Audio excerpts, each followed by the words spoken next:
Uttarakhand express में सबसे पहले बात करेंगे बड़ी खबर की। तो कोरोना एक बार फिर से लौट आया है और ज्यादा घातक बनकर लौटा है कोरोना। चंपावत में कोरोना संक्रमित एक 16 साल की छात्रा की मौत का मामला सामने आ गया है। सीएमओ का कहना है कि छात्रा को परिजनों ने 6 अप्रैल की शाम को तबीयत खराब होने पर जिला अस्पताल में भर्ती कराया था। एंटीजन टेस्ट में कोरोना पॉजिटिव के लक्षण पाए गए थे, जिसके बाद आईसीयू में भर्ती कराया गया, जहां उसका उपचार किया गया और इस दौरान उसकी मौत हो गई।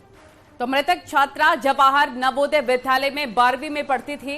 मृतक छात्रा की आरटी-पीसीआर रिपोर्ट आने के बाद ही कोरोना की पुष्टि हो पाई। वहीं गांव में मेडिकल टीम भेजी गई है, जो गांव के लोगों का अब टेस्ट करेगी। तो एंटीजन रिपोर्ट पॉजिटिव आई थी, ये यहां पर हम आपको बता रहे हैं, जिला अस्पताल में भर्ती कराया गया था। एंटीजन टेस्ट कराया गया जो कि पॉजिटिव आया। इसके बाद में हॉस्पिटल में उसे भर्ती कर लिया गया आईसीयू में। रात के समय उसकी तबीयत बिगड़ी, उसको फिजिशियन पीडियाट्रिशियन की टीम देख रही थी और वेंटिलेटर पर रात को रख दिया था। देश में लगातार बढ़ रहे कोरोना के मामले को लेकर केंद्रीय स्वास्थ्य मंत्री मनसुख मांडविया ने स्वास्थ्य विभाग की समीक्षा बैठक की। इसमें अलग अलग राज्यों के मंत्रियों और स्वास्थ्य विभाग से जुड़े अधिकारी भी मौजूद रहे। स्वास्थ्य मंत्री धन सिंह रावत ने मीटिंग के बाद बताया कि उत्तराखंड में केसेस अभी सामान्य हैं, लेकिन 9 अप्रैल को सभी सीएमओ और डीएम के साथ मीटिंग होगी। 10 तारीख को प्रदेश भर में मॉक ड्रिल की जाएगी। हम टेस्टिंग को भी बढ़ा रहे हैं, साथ ही 1 लाख वैक्सीन की डोसेस भी मंगा ली गई हैं। हमारे राज्य में बहुत सामान्य स्थिति है। हमारे यहाँ टोटल पॉजिटिव केस जो है 98 है और अन्य राज्यों में काफ़ी जो है केस हैं, लेकिन फिर भी हमने अपने 3 बातें की आज है।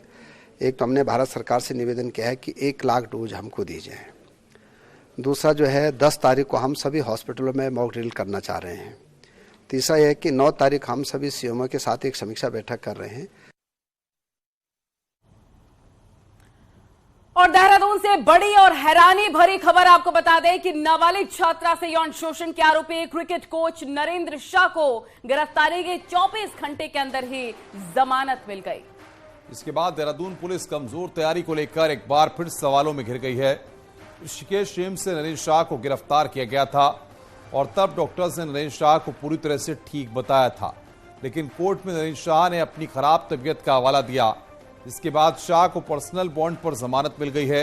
हैरानी इस बात की भी है कि पॉक्सो एक्ट समेत कई गंभीर धाराओं में नरेंद्र शाह पर केस दर्ज किया गया है और एक नहीं बल्कि 3 नाबालिग छात्राओं ने नरेंद्र शाह पर फोन पर अश्लील बात करने, दबाव डालने और धमकाने के भी आरोप लगाए थे।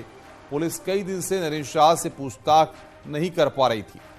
तो मगर न्यूज 18 के लगातार खबर दिखाने के बाद कल रात नरेंद्र शाह को गिरफ्तार कर लिया गया था और अब 24 घंटे से भी कम समय में नरेंद्र शाह को बेल मिल गई है, और वो भी पॉक्सो एक्ट में केस दर्ज होने के बाद। ऐसे में पुलिस के पैरवी पर भी सवाल उठ रहे हैं, पुलिस की तैयारी पर भी सवाल उठ रहे हैं। इतने दिन के बाद भी पुलिस कोई तैयारी क्यों नहीं कर पाई? ऐसा होता है, प्राइमा फेसाई कोर्ट ये देखता है, मात्र और मात्र किसी के बयानों के आधार पर तो आप किसी की निजी स्वतंत्रता का हनन नहीं कर सकते ना। आपको जब इतना समय मिल गया था तो आपको कोई ना कोई ऐसा सक्षम साक्ष्य लेके आना चाहिए था जिसके आधार पर आप रिमांड मांगते। आपने इस मात्र और मात्र बयानों के आधार पर, बयान तो कोई भी किसी के खिलाफ दे सकता है। और इस बीच हरिद्वार से बड़ी खबर आ रही है। पटवारी जेईई पेपर लीक मामले में पुलिस ने चार्जशीट फाइल कर दी है। एसआईटी ने 60 आरोपियों के खिलाफ चार्जशीट दाखिल की है और अब तक कुल 36 लोगों की गिरफ्तारी हो चुकी है। 12 जनवरी को इस मामले में कनकल थाने में केस दर्ज किया गया था। यह बड़ी खबर इस वक्त हम आपको बता रहे हैं।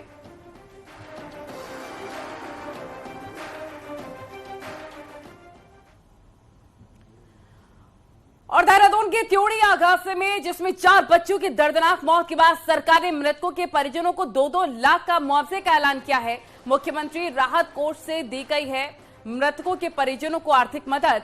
वहीं देहरादून डीएम सोनिका ने घटना के मजिस्ट्रियल जांच के आदेश देने के साथ ही बचाव कार्य में लापरवाही बरतने पर नायब तहसीलदार को सस्पेंड कर दिया है। वहीं फायर ब्रिगेड के 4 कर्मियों को भी सस्पेंड कर दिया गया है और हादसे में डीजीपी ने जांच का आदेश दिया है। डीआईजी फायर निवेदिता कुकरेती 3 दिन में इस पूरे मामले की जांच कर अपनी रिपोर्ट सौंपेंगी। तो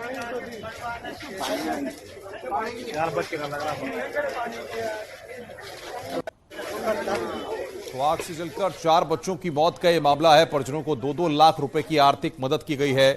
वहीं इस पूरे मामले की जांच के आदेश दिए गए हैं। जिलाधिकारी ने मजिस्ट्रियल जांच के आदेश दिए हैं। वहीं डीजीपी ने भी इस पूरे मामले में जांच के आदेश दिए हैं। सायंकाल को ट्यूनी में जो आगजनी की घटना हुई थी, उसमें लापरवाही के आरोप में जो ट्यूनी में जो फायर यूनिट प्रभारी सहित 4 कर्मचारियों को निलंबित कर दिया गया है। इसकी जांच जो है डीआईजी रैंक के अधिकारी करेंगी और वो रिपोर्ट देकर के जो भी फर्दर इसमें कार्रवाई की जानी है वो की जाएगी।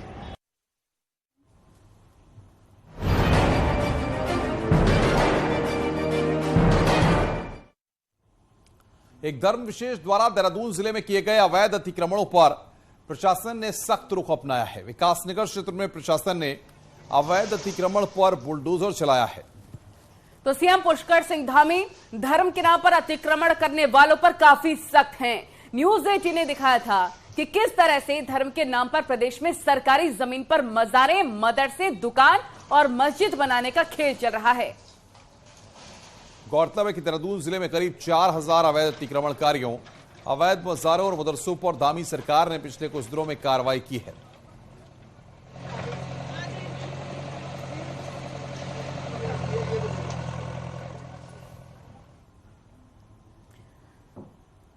तो कॉर्बेट में मजार और साथी अतिक्रमण पर सीएम धामी ने सख्ती के साथ कार्रवाई की बात की है। न्यूज 18 को दिए गए एक्सक्लूसिव इंटरव्यू में मुख्यमंत्री पुष्कर सिंह धामी ने कहा कि पूरे प्रदेश में 1000 स्थान अभी तक चिन्हित हुए हैं जहां सरकारी भूमि पर मजार या फिर किसी तरह का अतिक्रमण किया गया है।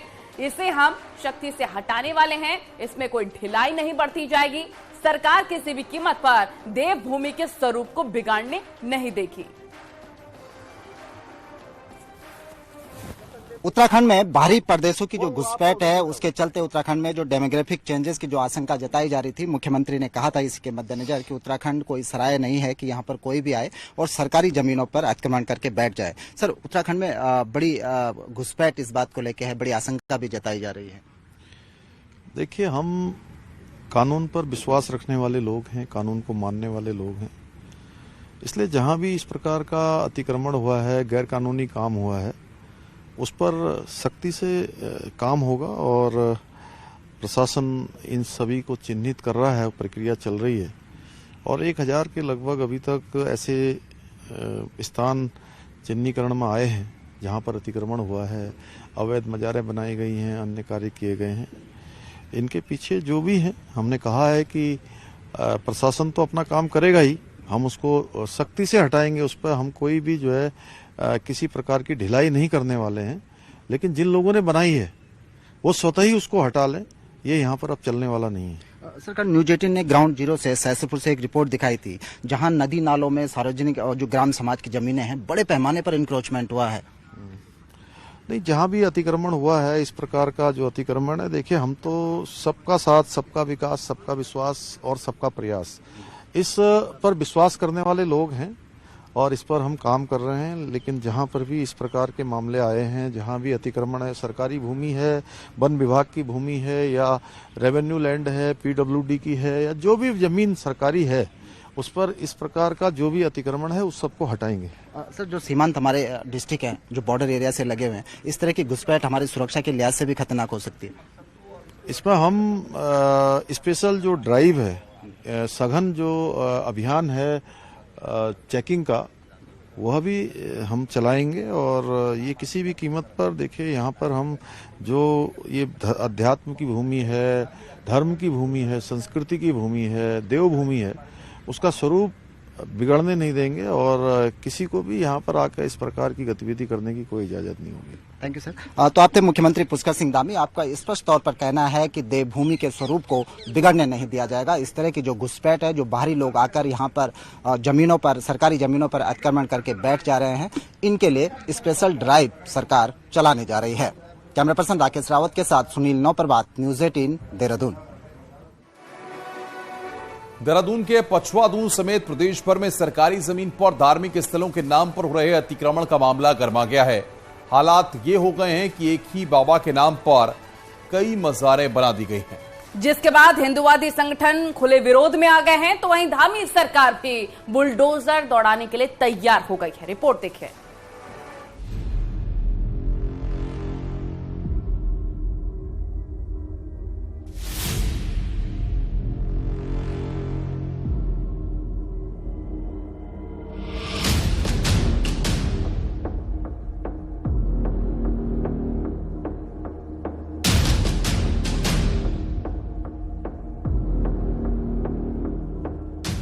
उत्तराखंड की डेमोग्राफी पर बड़ा खतरा मंडरा रहा है। इसकी आशंका खुफिया एजेंसियों से लेकर सोशल प्लेटफॉर्म पर समय समय पर जताई जाती रही है।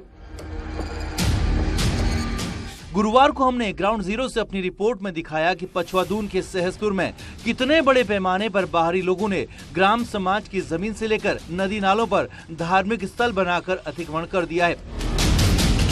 इस बीच एक सरकारी सर्वे भी सामने आया है। इसके मुताबिक विकासनगर से लेकर सहसपुर तक ऐसी 29 मजारें और मस्जिद हैं जो सरकारी जमीनों पर अतिक्रमण करके अवैध रूप से बनाई गई हैं। सैयद बाबा की मजार के नाम पर अकेले विकासनगर में 6 पक्की मजारें बना दी गई हैं। विकासनगर में ऐसी करीब 12 मजारें चिन्हित की गई हैं। इसी तरह सहसपुर और सेलाकुई में सरकारी जमीन पर अतिक्रमण कर 16 पक्की मजार बना दी गई हैं। जितना जल्दी हो सके इन लोगों की जो धार्मिक जो गतिविधियां हैं तो रोक लगाई जाए। जो अनैतिक है, जो जबरन बनाई गई हैं सरकारी जमीनों का अतिक्रमण करके, और मैं समझता हूं कि यहां पर लाखों मुसलमान सरकारी जमीनों पर बस चुके हैं। आज जो आसाम के बाद सबसे ज्यादा अगर जनसंख्या में वृद्धि हुई है तो वो कहाँ हुई है? उत्तराखंड में। और यहाँ कौन लोग आकर बसे हैं? जो लोग पूरी तरह से बिना किसी वेरिफिकेशन के यहाँ पर रह रहे हैं। और वो क्या करते हैं? सबसे पहले अपने आप को धार्मिक आधार पर सेव करते हैं और क्षेत्र में कहीं भी 4 ईंटें इकट्ठी करी, उनको एक मजार का रूप दिया और वहां बैठ गए। दूसरी ओर बीजेपी का कहना है कि सरकारी भूमि पर धार्मिक स्थलों के नाम पर अतिक्रमण बर्दाश्त नहीं किया जाएगा। सरकार ऐसे अतिक्रमण चिन्हित कर कार्रवाई कर रही है। अतिक्रमणकारी खुद अपना अतिक्रमण हटा लें, वरना बुलडोजर के लिए तैयार है। पुष्कर सिंह धामी जी का बुलडोजर अब चल चुका है और ये सारे जितने भी अतिक्रमण करने वाले हैं, अवैध कब्जाधारी हैं, ये तो अपने कब्जे अपने आप हटा लें, अन्यथा धामी का बुलडोजर चल चुका है उत्तराखंड में और बहुत तेजी के साथ अब इनके घरों पर जो है हम अवैध घरों पर बुलडोजर चलाएंगे। सरकार के निर्देश पर प्रदेश भर में अतिक्रमण चिन्हित करने की कार्रवाई शुरू हो चुकी है। कई क्षेत्रों में बुलडोजर चलाकर अतिक्रमण हटाया भी जा चुका है। सूत्रों की माने तो पछवादून के सहसपुर में ऐसे अतिक्रमण भी चिन्हित किए जा चुके हैं और अब किसी भी दिन धामी सरकार का बुलडोजर यहाँ गरज सकता है। देहरादून से न्यूज़ 18 के लिए सुनील प्रभात की रिपोर्ट।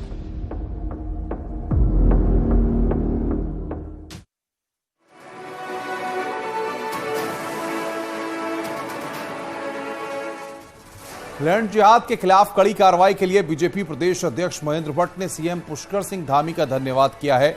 न्यूज़ 18 से बातचीत में भट्ट ने कहा कि लैंड जिहाद देवभूमि के खिलाफ एक षड्यंत्र है और इसके लिए कठोर कदम उठाना जरूरी हो गया है। महेंद्र भट्ट ने इस घुसपैठ को लेकर ग्राउंड रिपोर्टिंग के लिए न्यूज़ 18 का धन्यवाद भी किया। उत्तराखंड में धार्मिक स्थलों की आड़ में बड़े पैमाने पर सरकारी लैंड पर इंक्रोचमेंट किया जा रहा है। इसको लेकर सरकार भी गंभीर है। हमारे साथ मौजूद हैं बीजेपी के प्रदेश अध्यक्ष। सर, ये देखने में आ रहा है कि बड़े पैमाने पर, चाहे वो कोई भी जिला हो, यहाँ पर जगह जगह धार्मिक स्थलों के नाम पे अतिक्रमण किया जा रहा है। देखिए, मैं पुष्कर सिंह धामी जी का बहुत हृदय से आभार व्यक्त करता हूँ कि जो लैंड जिहाद का जो कुचक्र चला है इस राज्य के अंदर, जो देवभूमि की स्थिति को समाप्त करने को लोग प्रयास कर रहे हैं। सच्चाई ये है कि जमीन के अंदर अवशेष नहीं है, लेकिन जमीनों को घेरने का, वन भूमि की जमीन हो चाहे अन्य सरकारी भूमि, उनको उन पर कब्जा करके बसने का जो कुछ षड्यंत्र है, उस षड्यंत्र का एक जब उसका पटाक्षेप करना हो तो कठोर कार्रवाई करनी पड़ती है।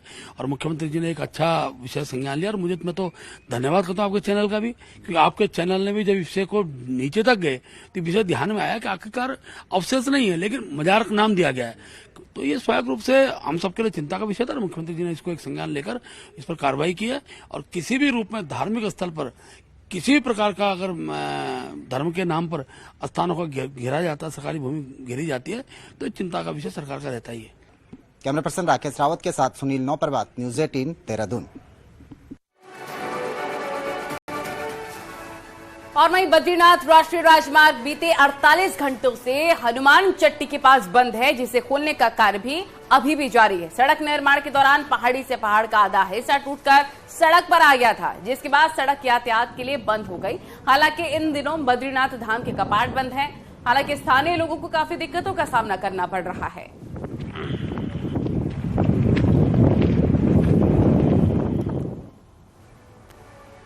रोडवेज बसों के ड्राइवरों की लापरवाही पब्लिक की जान पर भारी पड़ रही है। देहरादून हरिद्वार रूट के बीच रोडवेज बस के एक ड्राइवर का ड्राइविंग करने के दौरान लगातार फोन का इस्तेमाल करने का वीडियो वायरल हो रहा है, जिसमें ड्राइवर हाईवे पर और भीड़भाड़ वाले इलाकों में बस चलाते हुए कभी फोन पर बात कर रहा है तो कभी मैसेज पढ़ता हुआ नजर आ रहा है।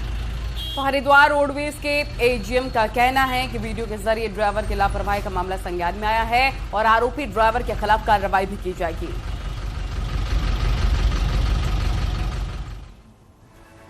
और वहीं तापमान बढ़ने के साथ ही उत्तराखंड के जंगल एक बार फिर से आग की जद में आ गए हैं। जगह जगह जंगल धधकने शुरू हो चुके हैं। उत्तराखंड में जंगलों में आग लगने की अभी तक 115 से ज्यादा घटनाएं हो चुकी हैं। शुक्रवार को देहरादून के लाडपुर के जंगल भी आग की चपेट में आ गए। न्यूज 18 पर आप एक्सक्लूसिव तस्वीरें इस वक्त देख रहे हैं।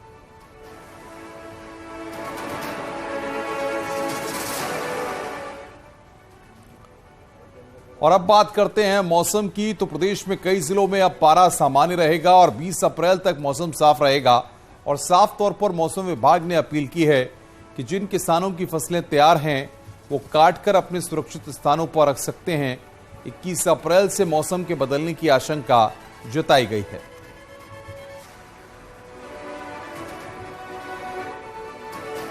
और पूरा मैं कहूँगा कि जो अभी 7 तारीख से लेके कल से अगर देखें 8 तारीख से और पूरा 20 तारीख तक जो है मौसम करीब करीब ठीक रहने वाला, साफ रहने वाला है। तो इस दौरान जो फसलें तैयार है जहां पर वो अपने फसलों की कटाई कर सकते हैं। 21 के बाद ये दिख रहा कि 21 अप्रैल के बाद जो है जो लॉन्ग रेंज वाली फोरकास्ट हमारी है, एक्सटेंडेड रेंज फोरकास्ट है, तो उसमें दिख रहा है कि लास्ट वीक में जो है रेन थंडरस्टॉर्म एक्टिविटी फिर से मिलेगी। तो रामनगर वन प्रभाग के अंतर्गत सीतावनी पर्यटन जोन में अपनी मांगों को लेकर जिप्सी मालिकों और ड्राइवरों ने अधिकारियों पर मनमानी का आरोप लगाया है और शुक्रवार को इन जोन को बंद करते हुए अधिकारियों के खिलाफ जमकर नारेबाजी की। मौके पर पहुंची वन विभाग के एसडीओ पूनम कैंथोला के साथ तीखी नोकझोंक भी हो गई। वहीं पुलिस ने भी प्रदर्शनकारियों को समझाने का प्रयास किया। उधर इन सबके बीच पर्यटकों को निराश होकर लौटना पड़ा।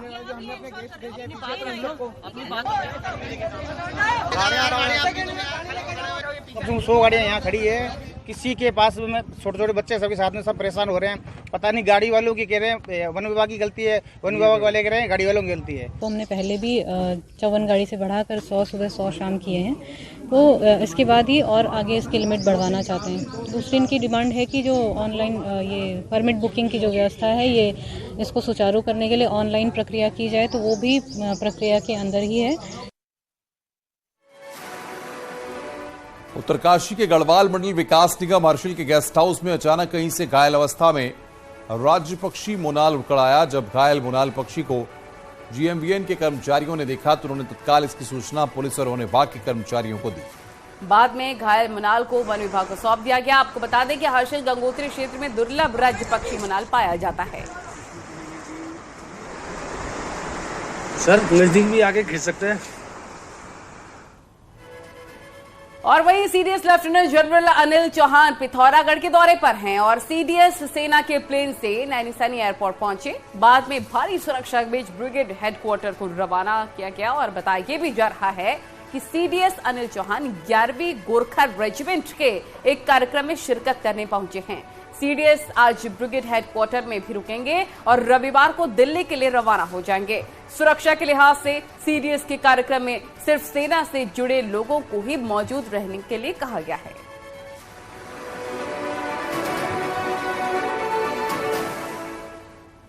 अपने दिल्ली प्रवास में मुख्यमंत्री पुष्कर सिंह धामी ने प्रधानमंत्री से मुलाकात पर ऋषिकेश और हरिद्वार में काशी विश्वनाथ की तर्ज पर कॉरिडोर बनाने का प्लान रखा, जिस पर प्रधानमंत्री ने भी खुशी जताई।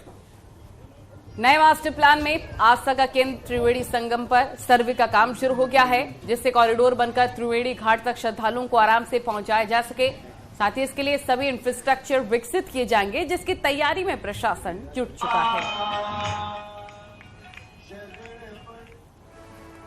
आगे बढ़ते हैं। अल्मोड़ा को लेकर एक सर्वे रिपोर्ट ने जोशीमठ जैसे हालात होने की आशंका जताई थी।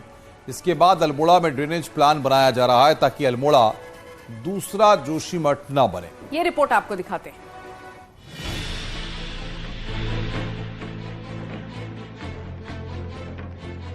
नगर में 3 दर्जन से अधिक नालों को पहले चरण में ठीक किया जाएगा।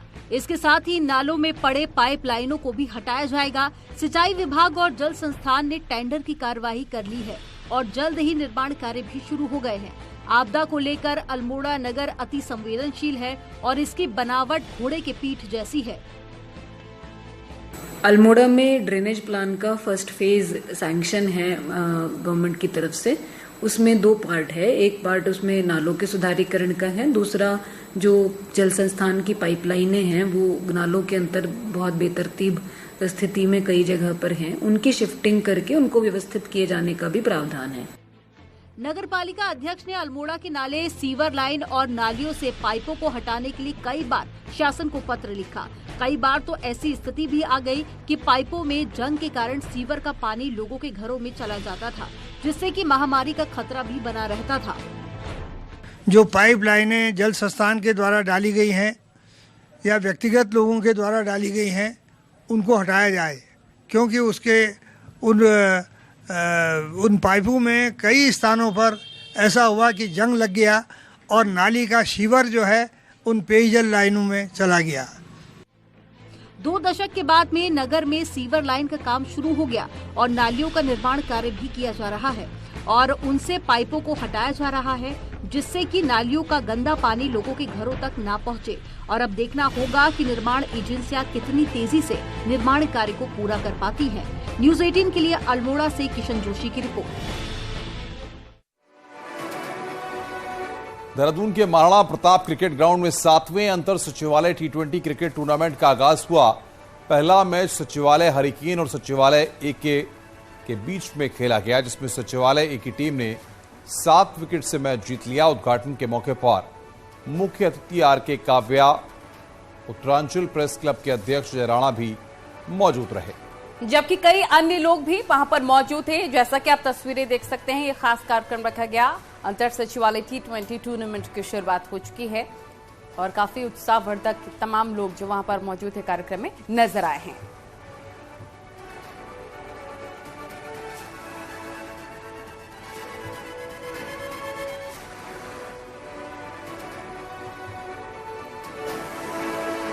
बड़ी खबर आपको बता रहे, इस वक्त की तस्वीरें भी आप देख सकते हैं जब ये टूर्नामेंट शुरू हुआ।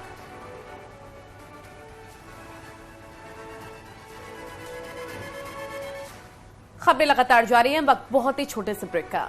जल्द हाजिर होते हैं।